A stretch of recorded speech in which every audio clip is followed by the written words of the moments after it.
আলহামদুলিল্লাহ রাব্বিল আলামিন ওয়াসসালাতু ওয়াসসালামু আলা নাবিয়িনা মুহাম্মদ ওয়া আলা আলিহি ওয়া সাহবিহি আজমাইন ওয়া তাবিঈনা লাহুম বিইহসানিন ইলা ইয়াউমিদ্দিন, আম্মা বা'দ। শুধু আজকে আমরা একটা বিষয় নিয়ে আলোচনা করতে যাচ্ছি। বিষয়টি হলো যে আল্লাহ রাব্বুল আলামিনের নিকটে আমাদের কিভাবে আচরণ করা উচিত, তার সাথে এক কথায় তাআমুল মা আল্লাহ। আল্লাহ রাব্বুল আলামিন বান্দাকে অনেক ভালোবাসেন এবং আমাদেরকে ভালোবাসেন বলেই তিনি আমাদের জন্য অনেক কিছু দিয়েছেন, অনেক অফার দিয়ে রেখেছেন গুনাহ মাফের জন্য। রমাদানের অফার ছিল, ইমানের সাথে সওয়াবের আশায় রমজান মাস সিয়াম পালন করলে পূর্বে গুনাহ মাফ। আবার মুহররমের ক্ষেত্রে আমরা দেখতে পেলাম, মুহররমের রোজা যদি কেউ রাখে, আশুরা রোজা বিশেষ করে মুহররম 10 তারিখের, তাহলে কি বলা হয়েছে? বিগত এক বছরের গুনাহ মাফ। আবার আরাফার সিয়াম যেটা অতীত হয়েছে আমাদের জিলহজ মাসে, তো 9 জিলহজ সম্পর্কে যেদিন আরাফার সিয়াম কি বলেছেন রাসূলুল্লাহ সাল্লাল্লাহু আলাইহি ওয়াসাল্লাম, যে এই সিয়াম পালন করে যদি কেউ, তাহলে পূর্বের এবং পরের মিলে 2 বছরের গুনাহের কাফারা হয়ে যায়। তো আল্লাহ রাব্বুল আলামিন আমাদের সাথে অনেক ভালো আচরণ করে থাকেন এবং সেটা হলো দয়া মায়ের আচরণ। এমনকি সেটা বলা হয়েছে লাল্লাহু আরহামু মিন ইবাদিহি মিন হাযিহি বিওয়ালাদিহা, আল্লাহ রাব্বুল আলামিন মা যেরকম তার সন্তানকে ভালোবাসেন, দয়া করেন সন্তানের প্রতি, আল্লাহ তার থেকেও বেশি দয়ালু তার বান্দাদের উপর। তাহলে আল্লাহ রাব্বুল আলামিন অনেক দয়ালু, তিনি দয়াময়, আর রহমান আর রহিম। তো তিনি তো অনেক দয়ালু এবং তিনি জাহান্নামে যেতে চান না। তারপরও যারা জাহান্নামে যায় তারা তাদের কর্মদর্শী যায়, তারা আল্লাহ রাব্বুল আলামিনের সাথে যে আচরণ করা দরকার সেটা তারা করেনি। আল্লাহ রাব্বুল আলামিনের সাথে তারা পরিচিত নয়। কিন্তু আল্লাহর সাথে যাদের পরিচয় রয়েছে তাদের সাথে আল্লাহ রাব্বুল আলামিন তার বন্ধুর আচরণ করেন। আলা ইন্না আউলিয়া আল্লাহি লা খাউফুন আলাইহিম ওয়া লা হুম ইয়াহজানুন। আল্লাহ বলছেন যে মনে রাখবে, যারা আল্লাহর ওলি, লা খাউফুন আলাইহিম, তাদের কোনো ভয় নাই, ওয়া লা হুম ইয়াহজানুন, এবং তারা চিন্তাযুক্ত হবে না। আল্লাহ রাব্বুল আলামিন তাদের সাথে এরকম আচরণ করে থাকেন। তবে আল্লাহর ওলি কারা? আল্লাহ পরক্ষণে বলছেন আল্লাযীনা আমানু ওয়া কানু ইয়াত্তাকুন, যারা ঈমান আনয়ন করে এবং মুত্তাকি হয়, যারা যাদের ভিতরে ঈমান রয়েছে এবং তাকওয়া রয়েছে, এরাই হলো আল্লাহর ওলি এবং তাদের কোনো ভয় নেই। লা খাউফুন আলাইহিম ওয়া লা হুম ইয়াহজানুন, এবং তারা চিন্তাযুক্ত হবে না। তো আল্লাহ রাব্বুল আলামিন তিনি তার আউলিয়াদের সাথে, তার ওলিদের সাথে এরকম আচরণ করেন যে তাদেরকে তিনি ভালোবাসেন। তাদের আপন মায়েদের থেকেও আল্লাহ বেশি দয়ালু তার বান্দাদের উপরে, বিশেষ করে সৎকর্মশীল ওলি আউলিয়া বান্দাদের উপরে। আমরা মনে করি ওলি আউলিয়া একটা গোষ্ঠী হবে, বা আমরা অনেক সময় মনে করি যে ওই মাজারে দরগায় এগুলোই মনে হয় ওলি আউলিয়া। তো এটা কি ঠিক? ঠিক নয়। বরং একজন ওলি আউলিয়ার মাপকাঠিতে আল্লাহ নিজেই বলছেন, সূরা ইউনূসের আয়াত, আলা ইন্না আউলিয়া আল্লাহি লা খাউফুন আলাইহিম ওয়া লা হুম ইয়াহজানুন। মনে রাখবে, যারা আল্লাহর ওলি, আল্লাহর বন্ধু, লা খাউফুন আলাইহিম, তাদের কোনো ভয় নাই, ওয়া লা হুম ইয়াহজানুন, এবং তারা চিন্তাযুক্ত হবে না। আল্লাযীনা আমানু ওয়া কানু ইয়াত্তাকুন, যারা ঈমানদার এবং মুত্তাকি। তাহলে ওলি আউলিয়ার মাপকাঠি তো আমরা বুঝতেই পারলাম। এই দৃষ্টিকোণ থেকে নির্দিষ্ট একটা গোষ্ঠীকে কি ওলি আউলিয়া বলা যাবে? বরং যাদের ভিতরে এই দুটো মাপকাঠি রয়েছে, মানে তাকওয়া রয়েছে, ঈমান এবং তাকওয়া রয়েছে, তারাই আল্লাহর ওলি। সেই হিসেবে আপনি আল্লাহর ওলি হতে পারেন। প্রত্যেক মোমেন যারা 5 ওয়াক্ত নামাজ পড়ে, শরীয়তের পাবন্দি করে, শরীয়তের অনুশাসনগুলি মেনে চলে, তারা প্রত্যেকে আল্লাহর ওলি। এবং এদের জন্য এই ভাগ্য অপেক্ষা করছে, এই পরিণতি, এই রেজাল্ট, যে তারা তাদের কোনো ভয় নেই, তারা চিন্তাযুক্ত হবে না।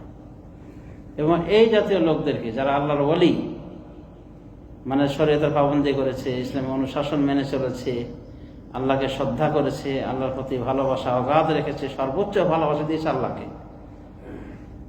তো এরাই আল্লাহর ওলি। ওলি হওয়ার জন্য কোনো গোষ্ঠী, নির্দিষ্ট কোনো গোষ্ঠী নাই এবং সাইনবোর্ডের ব্যবহার করার প্রয়োজন হয় না।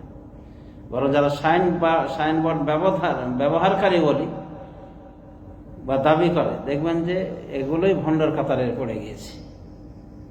মানে নিজেকে যদি কেউ বলে যে আমি ওলি আল্লাহ, হ্যাঁ, তাহলে ওর ইমানে ত্রুটি রয়েছে। কারণ ওলি আল্লাহ যে, সে নিজেকে বলবে না যে আমি ওলি আল্লাহ।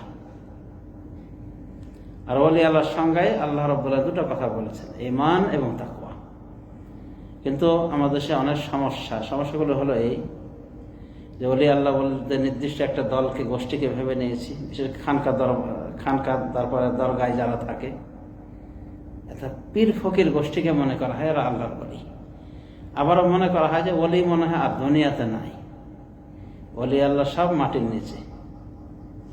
মাটির নিচে আছে, এরা হলো আল্লাহর ওলি। এটাও ভুল ধারণা। কারণ ঈমান এবং তাকওয়া এই দুটো শর্তে তো ওলিয়া হতে পারে। এরকম লোক নাই দুনিয়াতে। এমনকি বললাম যে প্রত্যেকটা মুমিন আল্লাহর ওলি। আল্লাহ ওয়ালিউল্লাযীনা আমানু, আল্লাহ মুমিনদের জন্য ওলি। আর কাফেরদের ওলিকে, মানে তাদের অভিভাবক, তাদের বন্ধুকে শয়তান। তো সমস্ত শুধু আল্লাহ রাব্বুল আলামিন তার বান্দা, ঈমানদার বান্দাদেরকে অনেক অনেক ভালোবাসেন। এই জন্য দেখবেন যে যারা বিশেষ করে আল্লাহর ইবাদতে স্থির থেকেছে, শরীয়তের পাবন্দি করেছে, এবং তাদের মনের কথা হলো এই যে রাদিতু বিল্লাহি রাব্বান ওয়া বিল ইসলামি দীনান ওয়া বিমুহাম্মাদিন নাবিয়্যা, আমি রাজি হয়ে গেলাম আল্লাহকে রব হিসেবে পেয়ে, ওয়া বিল ইসলামি দীনান, এবং ইসলামকে দিন হিসেবে পেয়ে, ওয়া বিমুহাম্মাদিন নাবিয়্যান, অপর বানাইছে রাসূলা, এবং মুহাম্মদকে নবী বা রাসূল হিসেবে পেয়ে আমি রাজি হয়ে গেলাম। মানে এসব বিষয়ে কোনো কনফিউশন নেই তার। তো সহিহ হাদিসে বলা আছে ওয়াজাবাত লাহুল জান্নাহ, যে এই কথাটা বলবে মানে মন থেকে বলবে, মান রাদিয়া বিল্লাহি রাব্বান ওয়া বিল ইসলামি দীনান ওয়া বিমুহাম্মাদিন নাবিয়্যান ওয়াজাবাত লাহুল জান্নাহ, যে ব্যক্তি এইভাবে রাজি হয়ে যাবে এবং বলবে যে আমি রাজি হলাম আল্লাহকে রব হিসেবে, মুহাম্মদকে দিনকে, ইসলামকে দিন হিসেবে, এবং মুহাম্মদ সাল্লাল্লাহু আলাইহি ওয়াসাল্লামকে নবী বা রাসূল হিসেবে, হাসির তার জন্য বলা হয়েছে তার জান্নাত ওয়াজিব হয়ে যাবে। তো এরকম নিজের মানসিকতা, মেন্টালিটি যদি থাকে এবং এই অবস্থাতেই সে প্রতিষ্ঠিত থাকে, মানে সব কিছুতে সে পরিতুষ্ট, একেবারে সারেন্ডার করেছে আল্লাহর বিধিবিধানের নিকটে, আল্লাহকে রব হিসেবে মেনে নিয়েছে, কোনো সন্দেহ নাই, তার কোনো কনফিউশন নাই, মুহাম্মদ সাল্লাল্লাহু আলাইহি ওয়াসাল্লামকে নবী হিসেবে মেনে নিয়েছে, ইসলামকে দিন হিসেবে মেনে নিয়েছে। তার মানে এগুলোর সব কিছু মনে প্রাণে থাকে, সে কি করে? বিশ্বাস করে এবং আমল করে, মানে ঈমান এবং তাকওয়া রয়েছে। আল্লাহ রাব্বুল আলামিন এই লোকগুলোর নিকটে তাদের মরণাপন্ন অবস্থায়, অর্থাৎ মুমূর্ষ অবস্থায়, যখন তারা চিন্তা করে যে হায় আমার কি হবে, আমি তো এদিকে ছেড়ে যাচ্ছি আমার সন্তান সন্ততি, বৃদ্ধ বাবা মা, অনেক কিছু ছেড়ে, বন্ধু বান্ধব, বিশেষ করে তার ফ্যামিলি নিয়ে অনেক চিন্তিত হয়। ফ্যামিলির সদস্য বাবা মা থাকুক বা নিজের ছেলে মেয়ে স্ত্রী, এদের নিয়ে চিন্তা করে। বিশেষ করে যদি সে নিজেই ইনকাম সোর্স হয়ে থাকে, আল্লাহর পরে এদের আয় রোজগার করার ব্যবস্থা তার উপরে থাকে, তখন সে অনেক চিন্তিত হয়ে যায় যে আমি চলে গেলে এদের কে দেখাশোনা করবে। এটা একটা চিন্তা। আর একটা চিন্তা, আমি কোথায় যাচ্ছি, কোন অজানা পথে যাচ্ছি, আমার ভাগ্যে কি জাহান্নাম না জান্নাত আছে, আমার সারা জীবনের আমলগুলি আল্লাহ গ্রহণ করেছেন কি করেননি, তো আল্লাহ আমার সাথে কি আচরণ করবেন, কনফিউশনে থাকে আমার সময়। এদিকে কনফিউশন, এদিকে চিন্তা পরিবার নিয়ে, যে পরিবার যে ছেড়ে যাচ্ছে, অসহায়দের কে দেখবে, দেখাশোনা করবে। আর ওইদিকে টেনশন যে আমি তো চলে যাচ্ছি দুনিয়া ছেড়ে, না জানি আল্লাহ আমার সাথে কি ব্যবহার করবে। তো এই অবস্থার যখন সৃষ্টি হয়, আল্লাহ রাব্বুল আলামিন তখন কি করেন, ফেরেশতা পাঠিয়ে দেন, যারা ভালো মানুষ, যারা মুত্তাকি ছিল, যারা ওলি আল্লাহর সংজ্ঞার ভেতরে পড়ে, মানে ঈমান এবং তাকওয়া লালন করেছিল সারাটি জীবন, তাদের নিকটে তারা যেন এরকম দুশ্চিন্তা ভোগ করে, মানে মরণাপন্ন অবস্থায়, ঠিক এ সময় আল্লাহ রাব্বুল আলামিন ফেরেশতা পাঠিয়ে দেন। ইন্নাল্লাযীনা ক্বালু রাব্বানাল্লাহু সুম্মা ইসতাকামু, নিশ্চয় যারা বলে, আল্লাহ বলছেন নিশ্চয় যারা বলে রব্বানাল্লাহ, আমাদের রব আল্লাহ, সুম্মা ইসতাকামু, এরপরে সুপ্রতিষ্ঠিত থাকে, মানে রব্বের দেয়া বিধিবিধান অনুশাসন, তার দেওয়া ইবাদত বন্দেগী, পুরো দিনটাকে তারা ফলো করে এবং স্থির হয়ে থাকে দিনের উপরে, আপ ডাউন নাই। মানে নামাজ 4 ওয়াক্ত পড়লো, ফজর ওয়াক্ত ছেড়ে দিল কষ্ট হয় জন্য, 2 ওয়াক্ত পড়লো, 3 ওয়াক্ত পড়লো না, সময় পেলে পড়লো, না তো নাই। মানে আল্লাহর ইবাদতটাকে রেখেছে কি অপশনাল। আর চাকরি বাকরি এগুলো হলো তার কি, এগুলো হলো আসল, এগুলো তার নিকটে মেন, মানে দুনিয়াদারিতা মেন, আখিরাতদারিতা কি অপশন। সময় পেলে করলো, না তো করলো, মনে চাইলে করলো না, এগুলো না। আল্লাহ যারা প্রকৃত বান্দা, যারা সবসময় ইবাদত বন্দেগীতে মশগুল ছিল নিজেকে এবং আল্লাহর অনুশাসন মেনে চলত, এখন স্থির থেকেছে। ইন্নাল্লাযীনা ক্বালু রাব্বানাল্লাহ, নিশ্চয় যারা বলে আমাদের রব আল্লাহ, সুম্মা ইসতাকামু, এরপর তার স্থির থেকেছে আল্লাহর এই দ্বীনে। তাতানাজ্জালু আলাইহিমুল মালায়েকা, আল্লাহ বলছেন যে ওদের উপরে ফেরেশতা নাজিল হয়, অর্থাৎ আল্লাহ রাব্বুল আলামিন ফেরেশতা পাঠিয়ে দেন, কারা রহমতের ফেরেশতা। এদের হাদিসে বলা হয়েছে যে এরা অসংখ্য ফেরেশতা অবতীর্ণ হবেন এবং কান্না উজুহাহুশ শামস, তাদের চেহারা এত জ্বলজ্বল করে জ্বলবে যেন তাদের চেহারাটা সূর্য, মানে এরকম সুন্দর হবে, উজ্জ্বল হবে, মানে সুন্দর আকৃতি নিয়ে তারা হাজির হবে। এসে কি বলবেন সেখানে, সেটাই বলবেন সেখানে, আল্লাহ তাখাফু, বলবেন যে তোমরা ভয় করো না, ভয় করো না। ও তো ভয় করতেছে। ওয়ালা তাহজানু, এবং চিন্তা করো না, মানে ভয় করো না সামনের দিককে নিয়ে, মানে মনতর কি হবে, আর চিন্তা করো না তোমরা অতীতকে নিয়ে, মানে এই ছেড়ে আসা পরিবার পরিজনকে নিয়ে। ওয়া আবশিরু বিল জান্নাতিল্লাতী কুনতুম তুআদুন, এবং তোমরা জান্নাতের সুসংবাদ গ্রহণ করো যার ওয়াদা তোমাদেরকে করা হয়েছিল। এরপর বলবেন ফেরেশতা, নাহনু আউলিয়াউকুম ফিল হায়াতিদ দুনিয়া, আমরা আপনাদের ওলি বন্ধু ছিলাম দুনিয়ার জীবনে।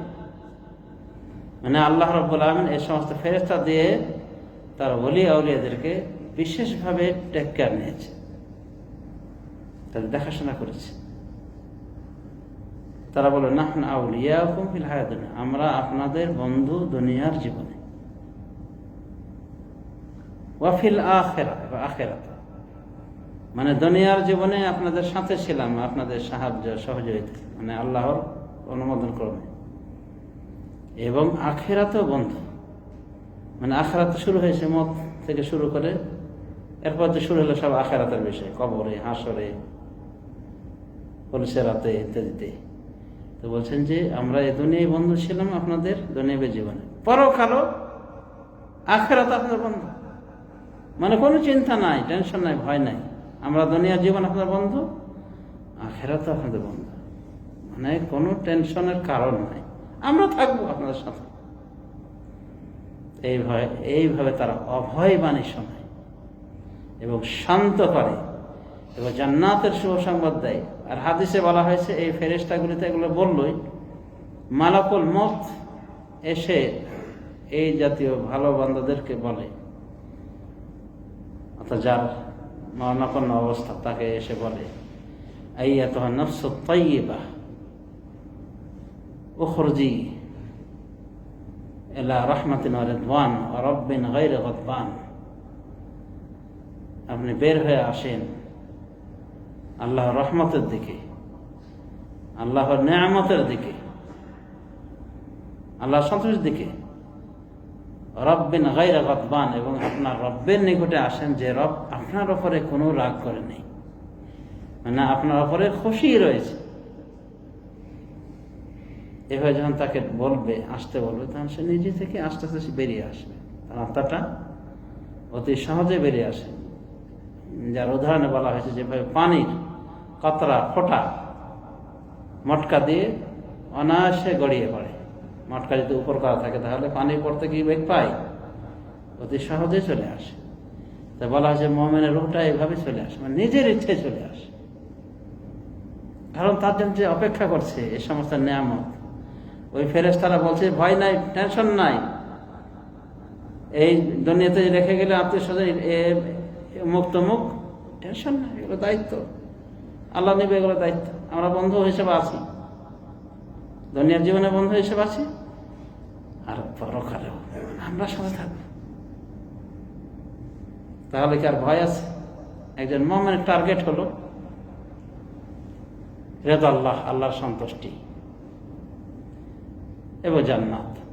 আল্লাহ সন্তুষ্টি হলে তো জান্নাত দেবেন। তো সেই জান্নাতের কথা বলা হচ্ছে এবং সেই সন্তুষ্টির কথা বলা হচ্ছে, মানে আসো এমন রব্বের নিকটে যে রব তোমার উপরে মোটেও রাগান্বিত নয়, খুবই খুশি। ওয়াবশিরু বিল জান্নাতি আল্লাতী কুনতুম তুআদুন, আর ওই জান্নাতের শুভ সংবাদ গ্রহণ করো যার ওয়াদা করা হয়েছে তোমাদেরকে।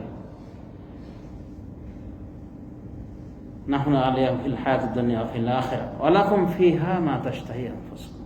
তারা আরো একটা কথা বলবেন যে আপনাদের জন্য রয়েছে জান্নাতে ওটাই মা তাশতাহি আনফুসুকুম, যা আপনাদের মন চায়, ওয়া লাকুম ফিহা মা তাদউন, এবং আপনাদের ওটাই রয়েছে জান্নাতে যা দাবি করেন। মন চায়, যা দাবি করেন, মানে মনের চাহিদা, সবকিছু ওই জান্নাতের ভিতরে রয়েছে। এটাই হলো জান্নাত। এবং আল্লাহ রাব্বুল আলামিন তার মুমিন বান্দাদেরকে এই শুভ সংবাদ শুনিয়ে তিনি কিন্তু আখিরাতের ওই জগতে নিয়ে যান। ফেরেশতা রিসিপশন করতে আসে, পক্ষান্তরে যারা কাফের অবাধ্য তাদের নিকটেও কিন্তু ফেরেশতা চলে আসে। কিন্তু ফেরেশতা যারা আসে এরা হলো কি গজবের ফেরেশতা, কুদসির চেহারার ফেরেশতা, কালো কৃষ্ণ বর্ণের চেহারা ফেরেশতা, যদিও তাদের এটা আসল রূপ নয়। আসেন ওখানে হাজিরা দেন তাকে ভয় দেখানোর জন্য, যত দূর যাবে দেখবে ওই ফেরেশতা। আর এদিকে মালাকুল মউত এসে হাজির, এসে তাকে ধমকাবে, তাকে শক্ত ভাষায় কথা বলবে, আর বলবে আইয়াতুহান নাফসুল খাবিসা, হে খবিস আত্মা বেরিয়ে আই, বেরিয়ে আই, আল্লাহর গজবের দিকে বেরিয়ে আই, মানে তোর জন্য আল্লাহ রাগান্বিত হয়ে আছে, এই আল্লাহর অসন্তুষ্টির দিকে বেরিয়ে আই। আসতে চাইবে তখন ইয়াদরিবুনা উজুহাহুম ওয়া আদবারহুম, আল্লাহ বলছেন যে ফেরেশতারা তাকে বের করে আনার জন্য ইয়াদরিবুনা উজুহাহুম ওয়া আদবারহুম, ফেরেশতারা তাদের চেহারায় প্রহার করবে এবং তাদের পৃষ্ঠদেশে প্রহার করবে এবং তাদেরকে বলবে যে তোমরা দাহনের আযাব ভোগ করো। তো তারা পিটিয়ে পিটিয়ে তাকে নিয়ে আসবে কণ্ঠের কাছে, আর ওই ফেরেশতা তাকে বের করবে। তো এর আগে সে সারা শরীরে ছোটাছুটি করবে, মানে পালানোর চেষ্টা করবে। এই জন্যেই এটা আল্লাহর হিকমত যে জান কবজ হয় কোন কোন জায়গা থেকে শুরু হয়, বডির কোন জায়গা থেকে শুরু করে, মানে যে রূপটা টেনে আনে কোন জায়গা থেকে নিয়ে আসা হয়। আঙ্গুল দিয়ে শুরু হয়, বৃদ্ধ আঙ্গুল দিয়ে শুরু হয়। দেখবেন যে আঙ্গুল নড়াচড়া করতেছে, তার মানে শুরু হয়েছে ওখান থেকে তার জান টান দেওয়া। আস্তে আস্তে কণ্ঠের নিকট চলে আসে, এরপর থেকে বের হয়ে যাবে। শুরু হয় বুড়ো আঙ্গুল দিয়ে, আস্তে আস্তে কণ্ঠনালীর কাছে আসে। তার মানে আযাবটা শুরু হয় বেধাঙ্গুলি থেকে, আঙ্গুল থেকে শুরু হয়, আর কণ্ঠনালী দিয়ে পাশা বের হয়, মানে ওই রূহটা বের হয়ে আসে। আর চক্ষুটা শুরু থেকে শেষ পর্যন্ত প্রত্যক্ষ করে তার জীবনের এই ইতিহাস, দেখছে কিভাবে ফেরেশতা ঢুকেছে তার ভিতরে, এই বডির ভিতরে, এবং কিভাবে তাকে বের করে নিয়ে যাওয়া হচ্ছে এবং কোথায় নিয়ে যাওয়া হচ্ছে। এই চক্ষু কিন্তু দেখতে পায়, এই জন্য চোখটা তাকিয়ে থাকে। রাসূলুল্লাহ সাল্লাল্লাহু আলাইহি ওয়াসাল্লাম বলেছেন, যখন মৃত ব্যক্তি জান কবজ হয়ে যায় তখন ওই রূহটাকে দেখতে থাকে, তবে আহুল বাসার, চক্ষুটা দেখতে থাকে কোথায় যাচ্ছে তার রূহটা। তো এই জন্য চক্ষুটা বন্ধ করে দিতে বলা হয় না, আর একটা বেহস সময় দেখা যায়। তো লক্ষ্য করে দেখেন আগে পা দিয়ে শুরু করলো কেন? কারণ হতে পারে আযাব দেখে সে এই পা দিয়ে দৌড়াদৌড়ি করবে, ছোটাছুটি করবে, যাতে সে দৌড়াদৌড়ি করতে না পারে ক্ষমতা হারিয়ে দেওয়ার জন্য আল্লাহ রাব্বুল আলামিন তার কি পা থেকে শুরু করা হয়। যত আযাবই হোক বিছানার বাইরে যেতে পারবে না। আর চোখ কে আল্লাহ তাজা রাখে যাতে করে দেখতে পায় তার জীবনের ইতিহাস, সে নিজেই সাক্ষী হয়ে থাকে, দেখতে পায়। এ তো বিজ্ঞানের যুগে চোখ কাজে লাগে, এমনকি অঙ্গের বিভিন্ন অঙ্গ প্রত্যঙ্গ কাজে লাগে। বিজ্ঞান বলছে যে মানুষের জান কবজের পরে এই ব্রেনটা দেখতে থাকে শুরু থেকে শেষ পর্যন্ত, বুঝতে পারে সে, মানে এতটুকু বুঝতে পারছে। বিজ্ঞান এভাবে দেখেছে, বিজ্ঞান আসলে নাস্তিক, বিজ্ঞানের কথা যা দেখবো তাই বিশ্বাস করবো। এখন কি হচ্ছে না হচ্ছে কবরে, হাসরে, এগুলো হবে, এগুলো তো সে বিশ্বাস করে না। এই জন্য বলা হচ্ছে বিজ্ঞান হল নাস্তিক, মূলত নাস্তিক। তো যতটুকু তারা মানে যন্ত্রপাতি খাটিয়ে দেখতে পেয়েছে ততটুকু বিশ্বাস করছে। তো এখন বলছে যে ওর ব্রেন কাজ করে, ওগুলো প্রত্যক্ষ করতে থাকে, মানে ব্রেনটা সজাগ থাকে। এমনকি আশা আছে যে তার আত্মীয় কান্নাকাটি করে, সেটাও সে বুঝতে পারে কিন্তু জবাব দিতে পারে না। সেটাও সে বুঝতে পারে কিন্তু জবাব দিতে পারে না। এবং চোখের এত পাওয়ার বেড়ে যায় যে হাজার হাজার ভোল্ট এই আলো সে ধারণ করতে পারবে, এটা ওরা বলছে। তো যা হোক, হয়তো এই নাস্তিক বিজ্ঞান আস্তে আস্তে আস্তিক হয়েও যেতে পারে। ডাক্তার জাকির নায়েক বলেছেন একটা কথা, যে যারা অল্প জ্ঞানী, মানে সায়েন্সের যারা অল্প জ্ঞানী তারাই নাস্তিক হয়, আর যারা বেশি জ্ঞান অর্জন করে তারা আস্তে আস্তে আস্তিক হয়ে যায়, মানে আল্লাহর সাথে পরিচয় গড়ে ওঠে। তো যা হোক সমাজ শুধু এই কাফেরটা আসতেছে না, কিন্তু তাকে টেনে হেঁচড়ে নিয়ে আসা হয়।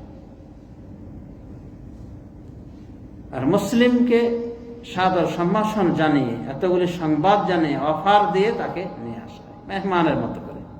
আর হাদিসে রয়েছে ফেরেশতারা ওই জান্নাতের কাফন নিয়ে আসে, জান্নাতের সুগন্ধি নিয়ে আসে। যেমনি ফেরেশতা জান কবজ করে, ওরা তাকে জড়িয়ে নেয় ওই কাফনে এবং ওই সুগন্ধি মাখিয়ে দেয় সারা শরীরে।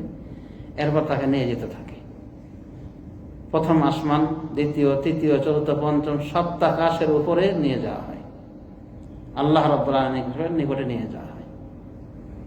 তো যে আসমানে যায় তারা খুশি হয়ে যায়, বলে যে এত সুন্দর আত্মা, এত সুন্দর সেন্ট, এই লোকটা কে? তখন বলা হয় অমুকের ছেলে অমুক, এবং সুন্দর নামগুলি তার বলা হয়, যে নামগুলি দেওয়া আছে পরিচিত। ঠিক খারাপ মানুষকে যখন নিয়ে যাওয়া হয়, খারাপ মানুষের ক্ষেত্রে তাকে ওই জাহান্নামের কাফন পরিয়ে দেওয়া হয় এবং নিকৃষ্ট সেন্ট দিয়ে দেওয়া হয়, মানে দুর্গন্ধ,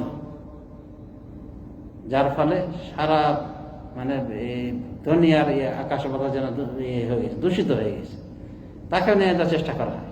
কিন্তু মোমেনকে সপ্তাকাশ পেরিয়ে উপরে নিয়ে আল্লাহর নিকটে নিয়ে যাওয়া হয়। তখন আল্লাহ বলেন যে মিনহা খালাকতাহুম ওয়া ফিহা উঈদুহুম ওয়া মিনহা উখরিজুহুম তারাতান উখরা। আমি আমার বান্দাকে সৃষ্টি করেছি এবং বান্দাদেরকে আমি জমিন থেকে সৃষ্টি করে জমিনে আবার নিয়ে যাব, জমিন থেকে আবার তাকে পুনরুত্থিত করব। সুতরাং তাকে দুনিয়াতে তোমরা তার কবরে নিয়ে যাও। আইদু হেরাল অব উক্তব কিতাব আব্দি ফি ইল্লিয়িনা সুম্মা আইদু হেরাল। আমার বান্দা কি করো, তোমরা পাঠিয়ে দাও জমিনের বুকে, ফিরিয়ে দাও। কারণ এই জমিন থেকে আমি সৃষ্টি করি, জমিনে তাকে আবার নেব, জমিন থেকে আবার উঠাবো। আর কি বলবেন যে ফেরেশতার নাম, এই মোমেন বান্দার নামটা লেখা ইল্লিয়িনা, মানে জান্নাতের দফতরে লিখে দাও। এরপর তাকে কবরে আবার ফিরিয়ে দেওয়া হবে। কবরে ফিরিয়ে দিলে সেখানে একটা পরীক্ষা, এটা সহিহ ইবনে হিব্বান এবং সুনান মধ্যে হাদিসে আসছে যে ওকে একটা ঘুম দেওয়া হবে, যে ঘুমের পরে তাকে উঠানো হবে এমন অবস্থায় যে সূর্যটা ডুবে যাওয়ার অতিক্রম, মানে আসরের টাইম দেখানো হবে। সূর্যের যেন ডুবো হয় এরকম হয়ে যাচ্ছে, মানে বেলাটা একবারে পড়ে গেছে, পড়ন্তি বেলা, এরকম অবস্থায় তাকে উঠানো হবে ঘুম থেকে। ওই ফেরেশতারা জিজ্ঞেস করবে, তখন ঘুম থেকে উঠেছে, ঘুমের চিহ্ন মুছতে থাকবে, বলবে তাদের জবাবে যে আগে আমাকে নামাজ পড়তে দাও, আমাকে আগে নামাজ পড়তে দেন। এই যে দেখেন না বেলা ডুবে যাচ্ছে, নামাজ পড়তে দিন। আসলে নামাজের কোনো টাইম না, দুনিয়া থেকে তো চলে গেছে আখেরাতে, নামাজের দরকার হবে না। কিন্তু নামাজ লালন করেছে দুনিয়ার বুকে, নামাজই ছিল, তো তার একটা পরীক্ষা নিয়ে নেওয়া হবে, প্র্যাকটিক্যালি পরীক্ষা, যে নামাজের ব্যাপারে তার কি অবস্থা ছিল। তখন সে বলবে আগে নামাজ পড়ি, দেন সূর্য ডুবে আছে, নামাজটা পড়ি, তারপর প্রশ্ন উত্তর। ফেরেশতা বলবে আমরা জানি নামাজ আপনি পড়বেন পরে, কিন্তু আমাদের প্রশ্নগুলো উত্তর দেন। এরপরে বলা হবে যে এই যে রাসূলকে পাঠানো হয়েছিল আপনার নিকটে, ইনি কে? সাথে সাথে ফটফট করে উত্তর দিয়ে দিবে। এটা একটা বর্ণনা পাওয়া যায়। আর একটা বর্ণনা যেটা আরো প্রসিদ্ধ, সে বর্ণনাগুলিতে এসেছে যে তাকে 3টা প্রশ্ন করে ফেরেশতারা, বরং 4টা প্রশ্ন করে মুমিন বান্দাকে। মান রব্বুকা, আপনার রবকে, মা দীনুকা, আপনার দিন কি, আমার নবীকা, আপনার নবী কে। এই 3টি প্রশ্নের উত্তরে বলে দেন, সুন্দর করে বলে দেন আমার রব আল্লাহ, আমার দিন ইসলাম, আমার নবী মুহাম্মদ সাল্লাল্লাহু আলাইহি ওয়াসাল্লাম। তখন 3য় প্রশ্নটা আসে, সেটা হলো ওমা ইলমুকা বা ওমা আল্লামাকা, এই বিষয়ে আপনার কিভাবে ইলম আসলো, বা এটা আপনাকে কে জানিয়েছে, এই প্রশ্নগুলোর উত্তর। তখন কি উত্তর দেবে লক্ষ্য করে দেখেন। করাত কিতাব আল্লাহি আমানতু বিহি ওয়া সাদ্দাকতু, আমি আল্লাহর কিতাব পড়েছি এবং ঈমান এনেছি। আল্লাহর কিতাব পড়েছিলাম, ঈমান এনেছিলাম এবং সত্য জেনেছিলাম। 3টা কথা বলবে, ঈমান এনেছি, আল্লাহর কিতাব পড়েছি মানে তেলাওয়াত করেছি, ঈমান এনেছি এবং সত্য মনে করেছি। তো এই প্রশ্নগুলি যখন করা হবে তখন আল্লাহ উপর থেকে বলে ফাইনাদি মুনাদি মিনাস সামাই, তখন আসমান থেকে একজন আহ্বানকারী আহ্বান করে, মানে আল্লাহ, মানে সাদাকা আব্দি, আমার বান্দা সত্য বলেছে, আফরিশু মিনাল জান্নাহ, সুতরাং আমার বান্দার জন্য তোমরা জান্নাতের বিছানা বিছিয়ে দাও, ও আলবিসু মিনাল জান্নাহ, জান্নাতের পোশাক করে দাও, আফতাহুল্লাহ আবামান এর জান্নাত, জান্নাত থেকে তার একটা দরজা খুলে দাও। ফায়াতিহি মিন রাওহিহা ওয়া তাইবিহা, তখন জান্নাতের সেই সমীরণ ঠান্ডা বাতাস এবং জান্নাত থেকে তার সেন্ট আসতে থাকবে, এবং জান্নাত তাকে দেখানো হাসে বলে প্রত্যেক সকাল সময় তাকে জান্নাত দেখা, মেন জান্নাত, যে এটা তোমার স্থান, তাকে দেখানো হবে।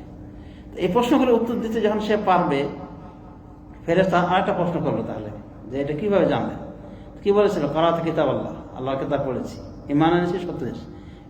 আল্লাহর কিতাব ধারের কাছে না থাকে, আল্লাহর কিতাব অনেকে পড়তেও যায় না, পড়েনি জীবনে, ইমানও এনেছে বলে বোঝা যায় না, সত্য জেনেছে বলে বোঝা যায়। যদি বলে থাকে যে কোরআনে ভুল আছে বা কোরআনে সে কি ইমান এনেছে কোরআনও পড়ে? একজন সাধারণ মানুষ, সে এক প্রকার পড়ে নিয়েছে, যদি সে আমল করে, শরীয়তের পাবন্দি করে থাকে এবং আলেম ওলামা থেকে শুনে, তাহলে সেও পার পেয়ে যায় সাধারণ মানুষ হিসেবে। কারণ আল্লাহ বলছেন ফাসআলু আহলা যিকরি ইন কুনতুম লা তা'লামুন, তোমরা আহলে যিকিরকে জিজ্ঞাসা করো, জ্ঞানীদেরকে জিজ্ঞাসা করো, যদি না তোমাদের না জানা থাকে। তো হতে পারে একটা সাধারণ মানুষ, যদি তারও পড়ানো ছিল যে কোরআনটা পড়বে সে, কিন্তু সে কোরআন সে পড়তে পারতো না, বা তার জন্য কষ্ট করে এক কথায় পড়েনি, পড়া উচিত কিন্তু পড়েনি, কিন্তু আমল করেছে। কোরআনে যা কিছু আছে আলেম ওলামা থেকে যা শুনেছে সে অনুযায়ী আমল করেছে, তাও কিন্তু সে পার পেয়ে যেতে পারে। কিন্তু যে মুমিন ব্যক্তি, যার ভিতরে আচরণগুলি ছিল, যে নিজে কোরআন পড়তো, কোরআনে ঈমান আনতো, কোরআনকে সত্য জানতো, এরা এইভাবে উত্তর দিবে। তো আমরা তাহলে বুঝতে পারলাম যে এই ধর্মকে জানতে হলে পড়ালেখা করতে হবে, কোরআন পড়তে হবে, কোরআন নিয়ে চিন্তা গবেষণা করতে হবে, কোরআনকে সত্য জানতে হবে, ঈমান আনতে হবে, অগাধ বিশ্বাস রাখতে হবে। তাহলে কিন্তু ওই কবরে পার পাওয়া যাবে অতি সহজে। তো সমাজে শুধু আল্লাহ রাব্বুল আমিন এই মুমিন বান্দাকে এই 3টা প্রশ্ন বা 4টা প্রশ্ন যখন শেষ হয়ে যায়, তখন আল্লাহ রাব্বুল আমিন বলবেন ফেরেশতাদেরকে দিয়ে এই কথাগুলি, জান্নাতের পোশাক পরিয়ে দাও, জান্নাতের বিছানা বিছিয়ে দাও, জান্নাতে তার দরজা খুলে দাও। তখন জান্নাতের থেকে তার সুবাস আসতে থাকবে, সুগন্ধি আসতে থাকবে। আর হাদিসে আরেকটা বলা হয়েছে যে এই অবস্থায় তার নিকটে একটা লোক আসবে, সুন্দর আকৃতির, এত সুন্দর যে মনে হয় যেন সে কোনোদিনই দেখেনি। এক কথায় খুব সুন্দর পোশাকে এবং খুব সুন্দর উন্নত মানের সেন্ট মাখা অবস্থায় এসে হাজির। তো বলবে যে আপনি কে? আপনার চেহারা সুরত দেখেই তো মনে হচ্ছে যে একটা ভালো সংবাদ বহনকারী। তো বলবেন আবশির বিল্লাযী ইয়াসুররুকা, আপনি ওই সংবাদ নেন, শুভ সংবাদ ওই বিষয়ে যা আপনাকে আনন্দ দিবে। আনা আমালুকা সালেহ, আমি আপনার সৎ আমল, মানে সৎ আমলকে আল্লাহ রাব্বুল আমিন কি করবেন, তার জীবন সঙ্গী করে দিবেন। মানে কবরে তার সৎ আমলগুলি মানুষের আকৃতি লাভ করবে, সুন্দর মানুষের আকৃতি লাভ করবে। মানে নামাজ, হজ, যাকাত, জিকির, আজকার, কোরআন তেলাওয়াত, ন্যায় অন্যায় নিষেধ, যত কিছু ইবাদতবন্দি করেছিল সে, হজ উমরা ইত্যাদি, সবগুলোকে একটা ভালো মানুষের আকৃতিতে পরিণত করে দিবেন এবং সে তাকে সুসংবাদ দেবে। তখন সে বলবে রব্বি আকিমিস সাআহ হাত্তা আরজিআ ইলা আহলি ওয়া মালি, হে আল্লাহ, হে রব, আপনি কিয়ামত করে দেন যাতে করে আমি আমার পরিবারের নিকটে, আমার ধন সম্পদে আবার ফিরে যেতে পারি। তখন তাকে বলা হয়, বলা হচ্ছে তুমি ঘুমাও, কেন মতিন আরুসাত, তুমি নববিবাহিত দম্পতির মতো করে ঘুমাও, ঘুম দিয়ে দেবে। আর কোনো বর্ণনা বলা হয়েছে বিভিন্ন অবস্থায় তাদেরকে রাখা হবে। যেমন শহীদদের কথা বলা হয়েছে যে মুমিনদের তাদেরকে এক প্রকার পাখিতে, সবুজ পাখি আকারে পরিণত করা হবে, বিচরণ করতে থাকবে তারা জান্নাতে, এবং সন্ধ্যায় তারা ফিরে আসবে ক্যান্ডিলে, মানে তাদের বাসায় সন্ধ্যাকালে। আবার সকালবেলা বের হবে সকালে, সারাদিন বিচরণ করবে, আবার ফিরে আসবে ওই ক্যান্ডিলে, যেটা আরশের গায়ে লটকানো থাকবে, আল্লাহর আরশের গায়ে। আবার এমনি মোমেন সম্পর্কে বলা হয়েছে যে মোমেনদের রূহগুলিকে আল্লাহ পুরে দেবেন সবুজ পাখির পেটে, কিন্তু ওদের আলাদা কোনো জায়গা থাকবে না, ওই জান্নাতেই মানে তারা বিচরণ করবে, জান্নাতে ঘোরাফেরা করবে। রূহটা হলো মোমেন বান্দাদের, আর বডি হলো কি পাখির। কিয়ামত দিবসে আল্লাহ রাব্বুল আমিন তাদেরকে যার যার বডিতে অ্যাড করে দিবেন, এভাবে বর্ণনা করা হয়েছে। এক কথায় মোমেনদের এক একজনকে এক অবস্থা রাখবেন, বা তাদের সুবিধা অনুযায়ী আল্লাহ রাব্বুল আমিন পরকালে রাখবেন। তাহলে এই হলো মুমিনের অবস্থা। তো মুমিন বান্দাকে জান্নাতের সংবাদ দিয়ে যখন নিয়ে যাওয়া হবে, তো তখন সে দুনিয়ার কথাটা আর তত মনে রাখবে না। তখন ওই জান্নাতটা হবে মেন টার্গেট তার যাওয়ার জন্য। এজন্য তাকে যার জানাজা নিয়ে যাওয়ার ক্ষেত্রে ওই লাশটায় বলে, তাই মুমিন বান্দায় বলে যে কদ্দিমুনি, তোমরা আমাকে নিয়ে যাও, তাড়াতাড়ি আমাকে নিয়ে যাও, এগিয়ে নিয়ে যাও। কারণ সে জানছে সে গেলেই সেখানে কি জান্নাতের নিয়ামত পাওয়া শুরু করবে। আর যারা কাফের ছিল তাদের লাশ নিয়ে যাওয়ার সময় তারা বলো ইয়া ওয়াইলাহা আইনা তাযহাবুনা, আফসোস, কোথায় নিয়ে যাচ্ছ আমার এই বডিকে। আর বুঝতে পারবে ফেরেশতাদের মার খেয়েছে, ধমকানি খেয়েছে, জাহান্নামে তাদেরকে সংবাদ শোনা হয়েছে, তো তারা বুঝতে পারবে যে আমরা কোথায় যাচ্ছি।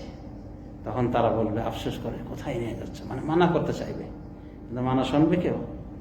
তাকেও কি কবরস্থ করে দেওয়া হয়। তখন ফেরেশতারা প্রথমত তার রূহকে নিয়ে যাওয়ার চেষ্টা করে, যেটা নিয়ম, কিন্তু প্রথম আসমানে গেলেই বাধাপ্রাপ্ত হয়ে যাবে, যেতে পারবে না, এবং সবাই ছি ছি করবে, মানে দুর্গন্ধে অতিষ্ঠ হয়ে যাবে, বলছে এই খবিস সত্তা কোথেকে আনছো? তখন তারা বলে, অমুকের ছেলে অমুক, আর জঘন্য জঘন্য নামগুলি দ্বারা মানে তাকে স্মরণ করে, তার কথা বলে, এটা অমুক মাতবর, অমুক হারামখোর, অমুক সুদখোর, ঘুষখোর ইত্যাদি। তো এইভাবে তাকে বলবে।